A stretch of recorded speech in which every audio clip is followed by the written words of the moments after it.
أعوذ بالله من الشيطان الرجيم. بسم الله الرحمن الرحيم. لكن الله يشهد بما أنزل إليك أنزله بعلمه والملائكة يشهدون وكفى بالله شهيدا. إن الذين كفروا وصدوا عن سبيل الله قد ضلوا ضلالا بعيدا. إن الذين كفروا وظلموا لم يكن الله ليغفر لهم ولا ليهديهم طريقا إلا طريق جهنم خالدين فيها أبدا وكان ذلك على الله يسيرا. الحمد لله والصلاة والسلام على رسول الله من والاه أما بعد. کل جو آیات تلاوت کی گئی تھی ان میں ان اہل کتاب کا جواب دیا گیا تھا جو قرآن مجید کے ایک بارگی نازل نہ ہونے پر اس کی سچائی اور صداقت میں شک کر رہے تھے، تو اللہ تعالیٰ نے مختلف طریقے سے اس کے وحی ہونے کو ثابت کیا تھا، لیکن جیسا کہ روایت سے معلوم ہوتا ہے پھر بھی بہت سے یہودی قرآن مجید کو اللہ کی کتاب ماننے کے لیے اور آسمان سے نازل شدہ وحی کا حصہ ماننے کے لیے تیار نہیں تھے، تو اللہ تعالیٰ نے ان کا جواب دیتے ہوئے ارشاد فرمایا کہ آپ گواہی دے نہ دیں، آپ قبول کریں نہ کریں جس اللہ نے اس قرآن مجید کو نازل کیا، وہ اللہ اس قرآن مجید کی حقانیت اور سچائی کی گواہی دیتا ہے۔ وہ فرشتے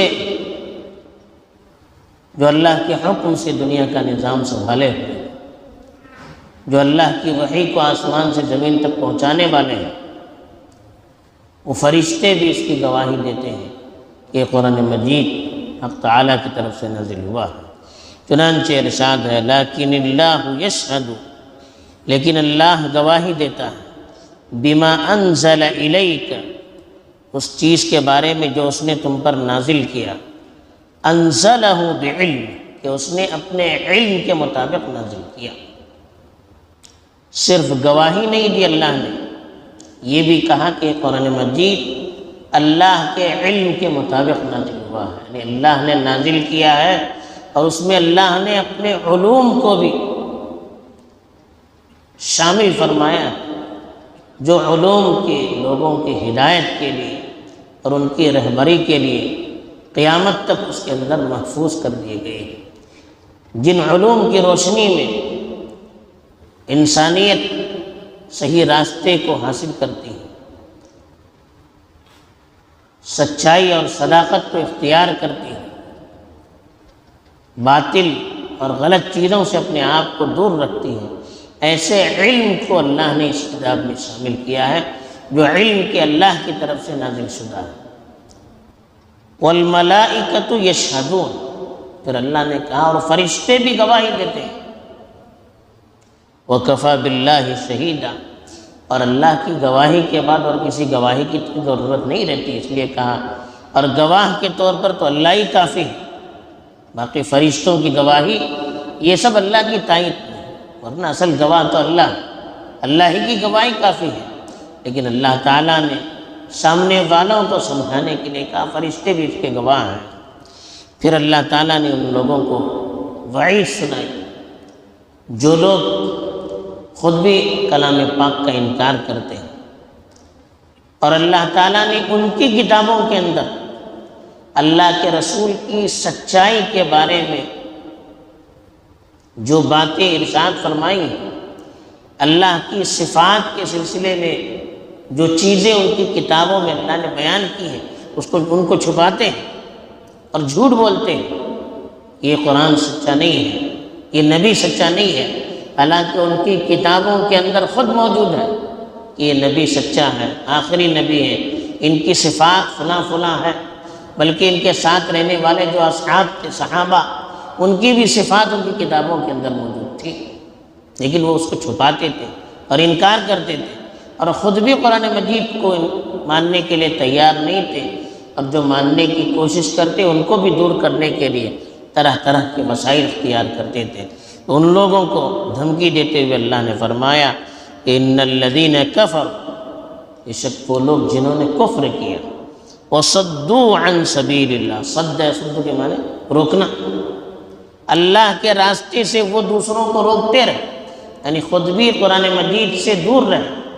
اور لوگوں کو بھی قرآن مجید کی تعلیمات پر عمل کرنے سے روکتے رہے، کبھی دھمکیاں دے کر،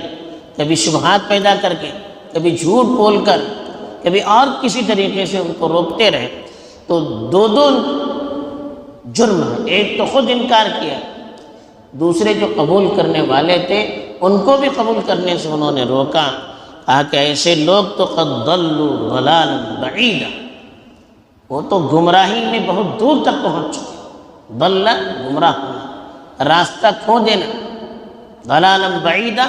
بہت دور تک گمراہی میں چلے گئے۔ ایسے لوگ سیدھے راستے سے ہٹ گئے، اس لیے کہ سیدھا راستہ کون سا ہے؟ رسول اللہ کی بات ماننے میں سیدھا راستہ ہو، قرآن مجید کے اندر سیدھا راستہ ہے۔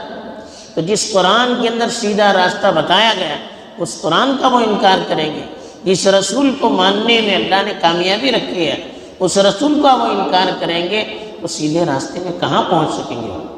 وہ تو بہت دور چلے جائیں گے۔ تو پھر اللہ نے دھمکی دیتے ہوئے کہا ان الذین کفروا وظلموا، بے شک وہ لوگ جنہوں نے کفر کیا اور ظلم کیا، ظلم کا مطلب یہی ہے خود بھی صحیح راستے سے دور رہے اور دوسروں کو بھی صحیح راستے سے روکتے رہے، اللہ کے رسول کے خلاف پروپیگنڈے کرتے رہے، مسلمانوں کو ستاتے رہے، بدنام کرتے رہے۔ کہا کہ وہ لوگ جنہوں نے کفر کیا اور ظلم کیا، یعنی خلاف شرع چیز کی،